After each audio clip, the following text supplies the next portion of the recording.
Well, welcome to the Firestarter 2. We're looking at thriving in uncertain times. I'm Garrick, and I'm absolutely delighted to be joined by Natalie Nixon and Lisa Bodell. Hi, Natalie. Hi, good to be here. And hi, Lisa. Hi, thanks for having me. So, quick introduction. Natalie Nixon, you're a creativity strategist, global keynote speaker and author, also one of the Real Leaders' top 50 keynote speakers in the world. And you're the author of the award-winning The Creativity Leap, Unleashing Curiosity, Improvisation, and Intuition at Work. And Lisa, you the CEO of Future Think. You rank among the top 50 speakers in the world, and you're the best-selling author of Kill the Company and Why Simple Wins. You're a global expert on simplification and innovation. Two fantastic people I cannot think of better to ask the question, what do we need to do to thrive in uncertain times? And we'll use the same format. You'll get some time now to put your piece forward, and then we'll have a general conversation. And I encourage everybody to put their questions into the box, as well as input solutions for shaping our future, and we'll look at those at the end. So over to you, Natalie. Would you like to go first? Sure. Well, if I were to share what's been top of mind for me as it relates to curiosity, I believe that curiosity is the currency for the future. And yet there's this kind of cognitive dissonance or gap analysis between my observations that curiosity is increasingly the currency of the future. And yet we're not asking a lot of questions. I'll just give you one example of where we see evidence of that. I, like so many people, am a sucker for a good true crime scam podcast. And I've been following a lot of the podcasts related to the financial scams. So everyone from Sam Bankman-Fried to Elizabeth Holmes to Trevor Milton. And what is a common theme in all of these situations is who is in the room to vet these people who were given billions amounts of dollars to do a startup, sometimes about proof of concept or a prototype. And then because of who was and was not in the room, the lack of questions to do proper vetting. So we see at the arc and top of our society of our go-to examples and models of leadership, these real costly pitfalls by not asking the full vetting of questions. What can happen, not just on a company basis, but on a global scale, and then the fallout in people's personal lives. These are real humans who have been involved. There's a real crisis because we aren't asking a lot of questions. And where my work is going primarily these days is an understated part of what it means to be human, which is this reality that at the end of the day, we are sentient beings. And so in the midst of ubiquitous technology, with our tech crushes on ChatGPT and automation and robotics, et cetera, the best organizations and companies in the future will be the ones that make room for amplifying what makes us uniquely human. And the dimensions of ourselves that make us uniquely human tie back to our intuition, our ability to be curious, to be deeply observant. And then the next question I have is, well, then how can we help organizations and companies optimize that capacity to dig into what makes us uniquely human? And for the purpose of today's conversations, to really develop cultures of curiosity. So that's what's top of mind for me these days. Thank you. And Lisa? Yeah, Natalie, well said. I agree with that. And I think, similarly on my mind, the issue around curiosity for me is around technology and what is human. And a couple things that come to mind, I think we all talk about with curiosity is it helps us unlock potential. It decreases fear, for example. But the bigger things for me are, in a world right now that is so focused on doing, curiosity is the thing that helps us think. And thinking has become a daring act in a lot of organizations because we've got to be productive and we don't have time to think. So curiosity is one of those things that makes us stop and be more innovative versus just doing. So that's really important, right? It's the thinking piece that really matters. The tech piece is really interesting to me because I think, if we want better answers, we have to ask better questions. And better questions isn't going on and putting something in a ChatGPT or Googling. You can get any answer you want. Are you asking the right question? So for example, if you went on to Google right now and you typed in, what are the best questioning skills? You get over 70 million answers. So you can get whatever answer you want. Are you asking the right question?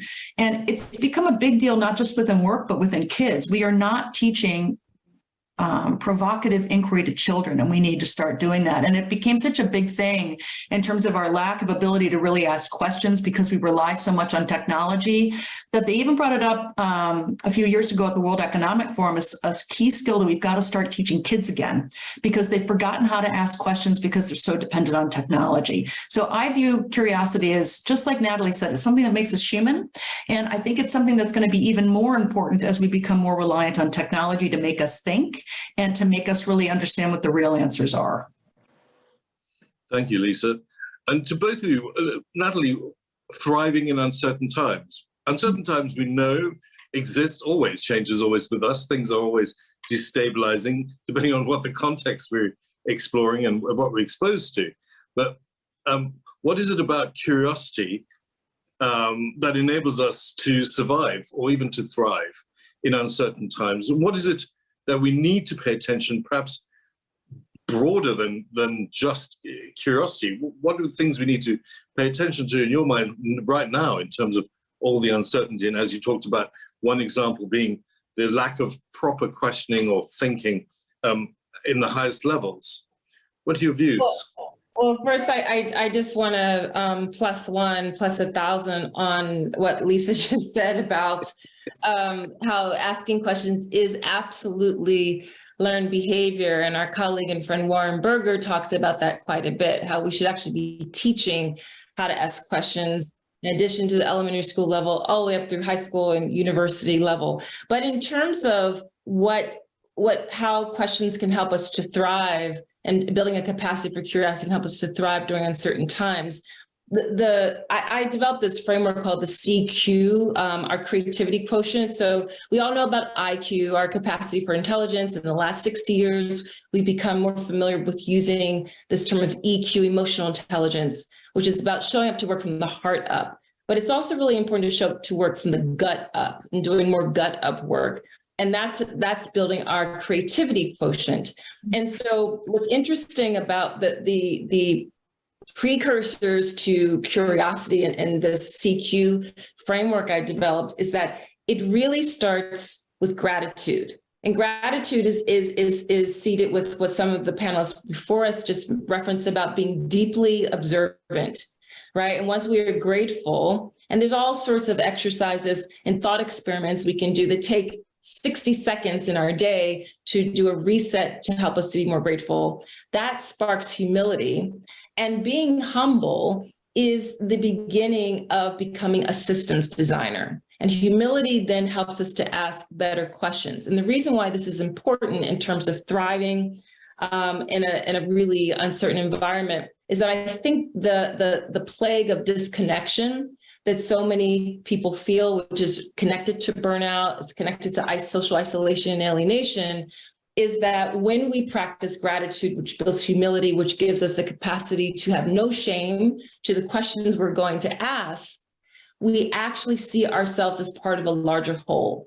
We understand that I have this pen because someone was able to design it. And there were materials scientists and engineers who developed it. And there were dock workers who, brought the boxes and cartons onto trucks. And I have an income and revenue that I can afford this pen. All those sorts of things help me to see myself as part of a larger network. And that is significant in terms of thriving. And the direct link is curiosity. It's Ian Leslie, there was a great question in the group on your platform about, well, how are you guys defining curiosity? My default is to use Ian Leslie's definition of curiosity. And he wrote a great book called Curious.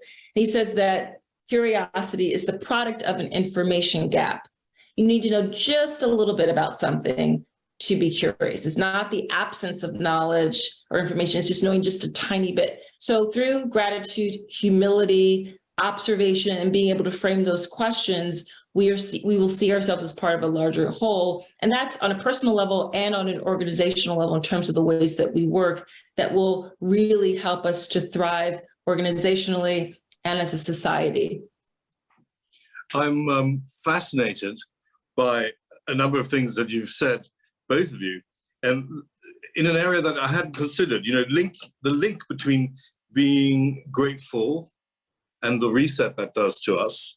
How you talk about focusing on the gut and our intuition, and how that also is connected to humility, and then how that connects to being a good systems designer, which is just a fantastic leap, because it allows us to ask great questions. And then what Tim was saying in the previous one about shame and overcoming of shame allows us to ask difficult questions openly. And it's fascinating to me how here in this time of like psychology of great change, it's the psychology of being human and being truly human that really is bubbling to the surface. Yes. What do you think? No, I agree. And, I go back to, I think Descartes had it only partially right. When Descartes said, I think, therefore I am. There's a few steps before that, right? I sense the environment. We know this now through the neuroscience of body and the brain. I sense first, then we feel, then that feeds cognition, and then we act. And that, of course, is happening in milliseconds. But again, in this time of ubiquitous technology, the opportunity with the technology is to amplify what makes us uniquely human. Yeah. Because there's going to be so many casualties of labor, right?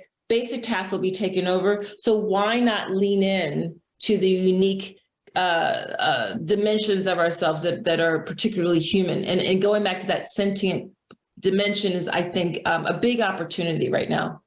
Lisa? Yeah, I love all this. In fact, I'd even say we think, therefore we are, right? I love your idea around getting in terms of a group. So Natalie, well done.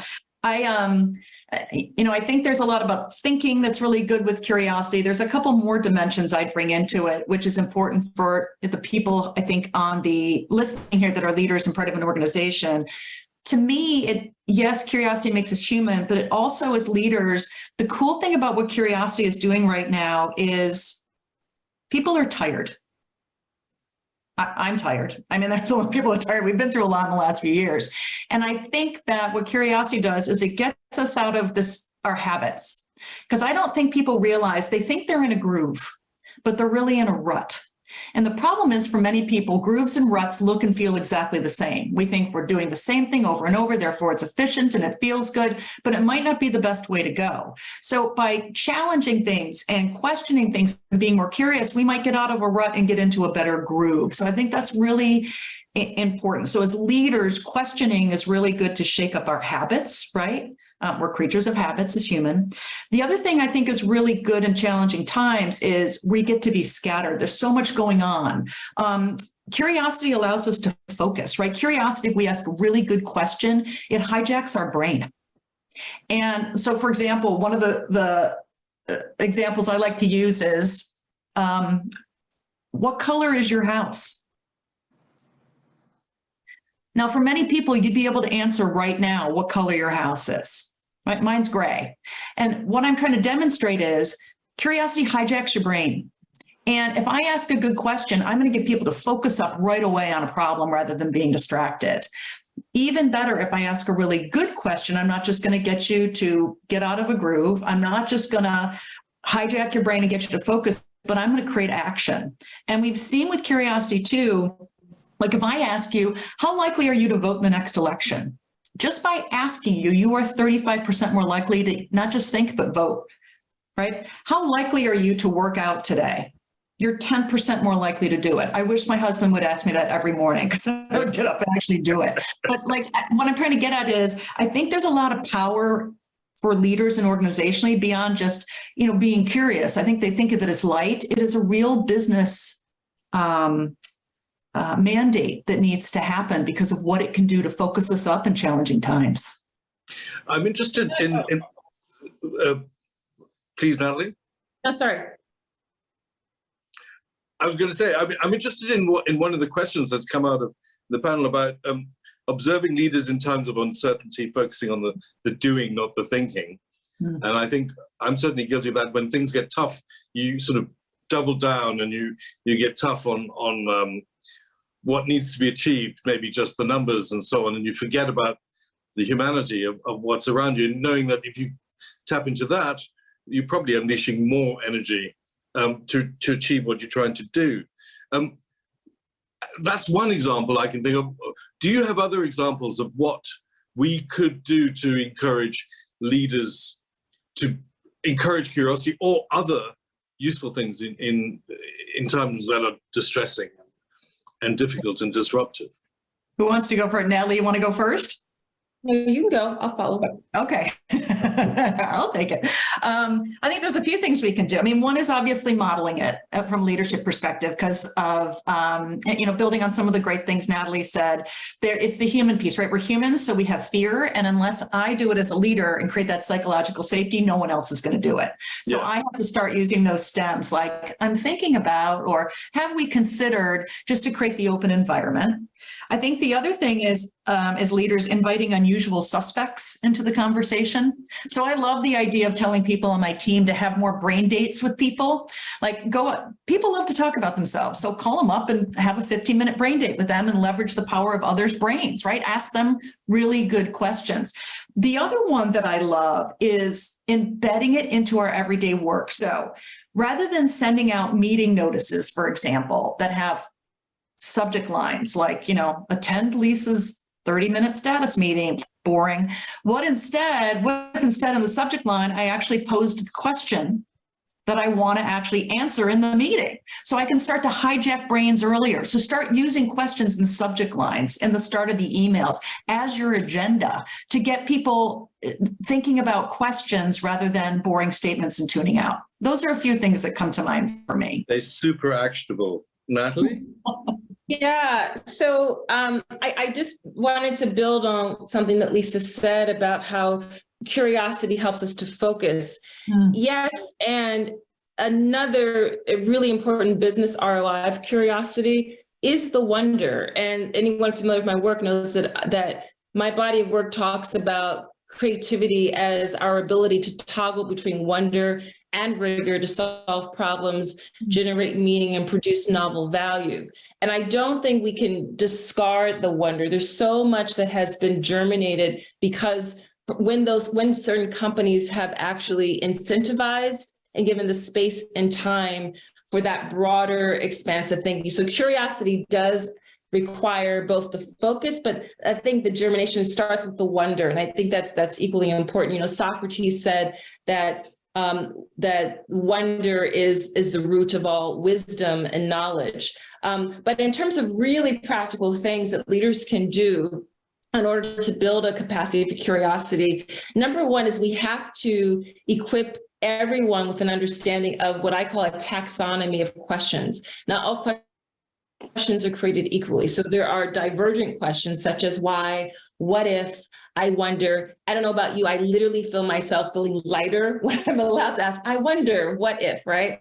Those are divergent questions. Then we have convergent questions such as what, when, who, and then there are what I call hybrid questions, the how questions, how might we? The challenge is that in a lot of organizations, we only go to the convergent questions, who, what, when, and then maybe how, right? But we've got to understand that breadth and then dig into it from that perspective.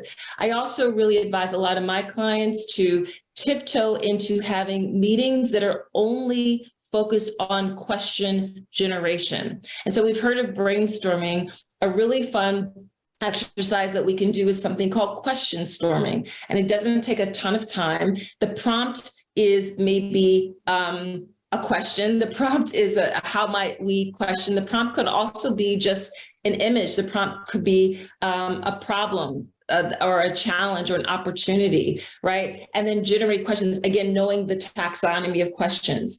The other piece that I also engage in addition to what Lisa called it, inviting unusual suspects, I like to say that too, but from design thinking jargon, we call it lateral thinking, and going to near and far adjacent sectors. So what you might do is, if you don't have the budget to actually allow people to visit a conference once a year, twice a year, that is totally outside of the realm of your business. So if you're in the transportation business, tapping into a conference related to fashion, for example, it will really begin to help some really interesting questions to surface. And you can bring those questions back to the team. But if you don't have that sort of budget, incentivizing, requiring people to sit in on a webinar that's of a totally different sector. And the important thing is to close that feedback loop and share out what you learned, what's similar, what's new, what's a new aha moment. And the other thing, this actually comes from, I referenced Warren Berger already, but he is a big proponent that companies, instead of having mission statements, they should have mission questions. Mm-hmm. I love that, because having a mission question really is much more aligned with the organic development and growth of an organization and a company. A company should have several iterations and evolutions. And if you have a mission question, that allows you to do that a lot better. And then the final thing is that as leaders have to practice self-inquiry. What not to do in order to develop a culture of curiosity is to say to your team, hey guys, give me all your best questions, because you will probably met with deer in the headlights or crossed arms or hands on the hips, because people have been question shamed, right? Most of us have had moments where we dared to raise our hand and we were either giggled at or ignored, which is even worse. So practicing self-inquiry as a leader and then modeling that and sharing out for your team goes miles and miles or kilometers and kilometers to help people have the confidence to also ask their own questions. Thank you, Natalie. Also super actionable. The thing I like is about things we can apply to ourselves and to enable us to be better leaders in these kind of situations. I know that the things I was taught 25 years ago at business school are completely different to what things are needed today in the skills. The top-down pyramid has been blown apart, and knowledge is found in a hyper-connected cloud of relationships throughout the organization. These hierarchies, even if they try and rear their head, are still being blown apart constantly. I had an I wonder question, which is a little bit on the dark side. We know about criticality and critical thinking, and how understanding all the different types of critical thinking help us reflect. And there's that great Buster Benson critical thinking codex, where they've drawn out, the APA's critical identification of critical thinking, and you can use that to kind of go, okay, so that's what of this bias is, and how do I use that to understand the filters I use? But it comes back to the basics that I think all critical thinking and all bias is based on fear, and that brings us back to psychological safety. And the other big thing, how as a leader do you create a space in which it is safe for people to feel free to come up with the difficult and the ideas that blow everything out the water. I wonder, Lisa, what do you have to say about fear and overcoming fear when it relates to curiosity and thriving? Well, what I love about what you just said is kind of like, how do you create the culture of curiosity, right? It's not just how do you ask a question, but how do you give people as leaders psychological safety, and even more than psychological safety, just a way to better interact with each other and play with it. I think there's a few things as leaders. One is modeling it, of course. Another thing is including others, right, outside of our sphere of control, our sphere of influence, those unusual suspects. I think it's also how you get people to ask the questions. So remember, some people aren't perhaps as extroverted as some of us on this call, they're introverted. So being able to ask questions, whether it's in a chat or through polling or some other way that gets people to perhaps feel anonymous, or perhaps gives them time to think before talking, I think is important too. So thinking about that in environment. Another thing we can do in terms of curiosity, and this sounds kind of counterintuitive, I think leaders can actually call on people. because some people are reticent in a meeting. Like, say I've got a staff meeting with 10 people, and there's always the same two that talk. So making sure that I call other people and say, John, what would your question be, or what's on your mind, I think helps pull people into the conversation. It's small things, but I think that will make a big difference. I'm looking now at the questions to the panel. We've dealt with the one about the fear, I think. There's some great questions about how do we ensure that all people are involved in asking or answering questions, which has gone to some of the way of what you've been talking about, and questions and reflection. Here's a good one as well. What are the psychological benefits of creating a safe and inclusive environment? Some of the benefits of all of this. So I before we talk about the benefits, I just also wanted to build on why we have this fear and how to deal with the introverts. That example I gave earlier of trying question storming, that exercise is actually done in silence, and questions are written down. And so what ends up happening ultimately is that the extroverted bossy pants in the room, of which I admittedly can be one, are quieted a bit. And then there's this emergence of questions, right? So there's this kind of democratization of the process. And it's not like, ooh, my question's up on the board, but it's like there's this collective build.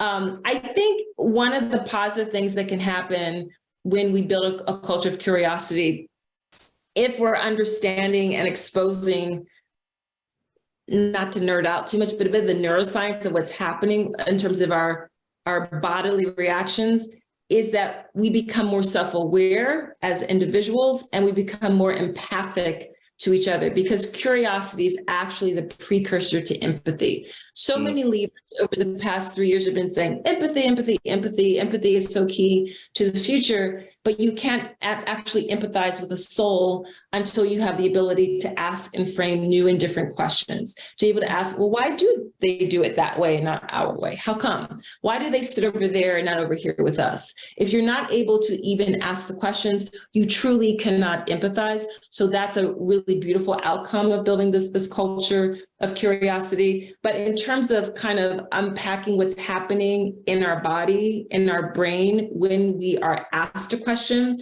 there is actually a fight, flight, freeze response that's being triggered, right? So that we very quickly get defensive. We feel our palms getting sweaty, our pupils dilating. If we even understand from a rational perspective what's happening, okay, the tribe is not going to leave me. There's this amygdala hijack that's happening.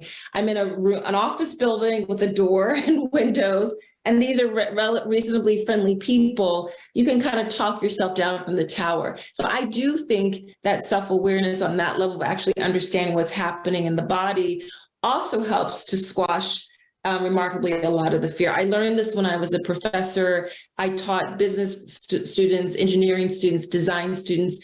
Business students were the worst at receiving feedback.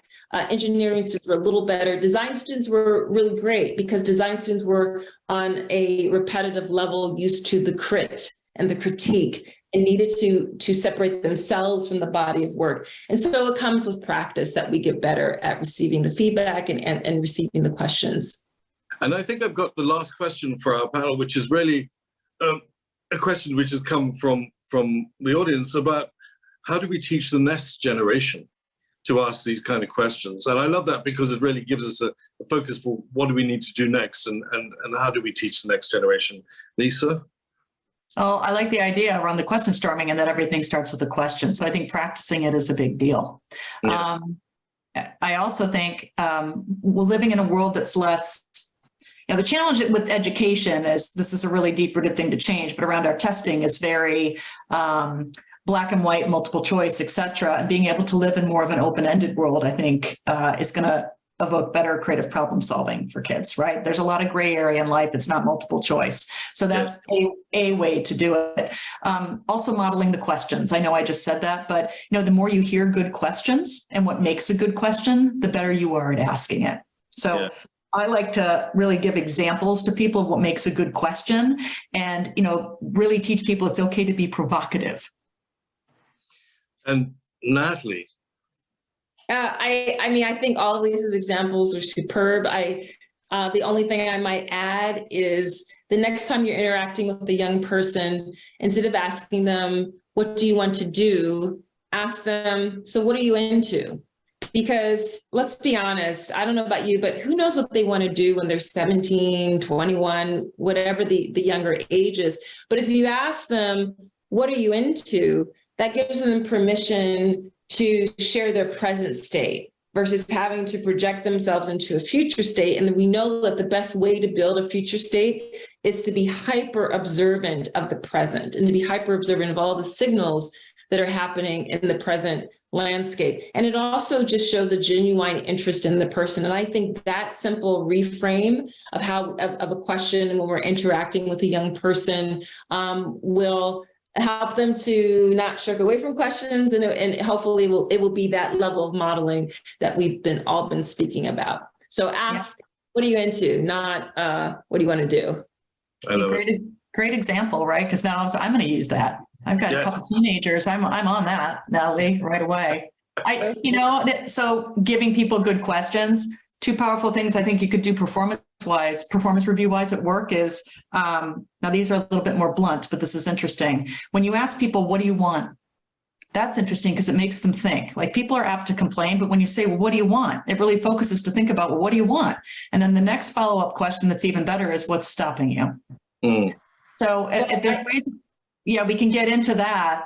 That might be interesting at work. Well, and also just to build on performance review, I learned recently that at Meta, Sheryl Sandberg, she would publicly share her performance review. So that's a pretty bold and brave way to model, but it's, what am I doing well? What could I work on? And sharing that openly really shifts the sentiment and the culture. You guys, thank you so much. I mean, you've given us so much to think about being human and sentient and modeling and as a leader and asking great questions and asking our kids specific great questions so that they are able to go into the future and project themselves in a way that is enabling them to thrive. After all, it's really what it's all about. I want to thank you. Before we finish, let's have a quick look, if we may. People have been putting some other experiments and research and cases into the knowledge base while we've been talking, sharing articles, links, papers, and website. Encourage everybody to continue to do so. If you've got stuff that you think we've already got the TED talk that you referenced in there as well, and things like the circular economy in Amsterdam, brilliant tool. We're trying to get Mariana onto the podcast. The rise of AI in the workplace. There's some world-changing Alex Stefan's amazing book, and of course the work of Sherry Turkle. And we'll continue to grow on this and grow this and build up this whole thing, because the think tank is a mechanism for us to continue the conversation with many people who we know are doing this great research into curiosity and how we keep things open in the digital world, and how it is this kind of massive driver of value, but also allows us for some weird way to keep our humanity to come forward as we move into this future. Thank you to my panelists, Natalie and to Lisa. Thank you.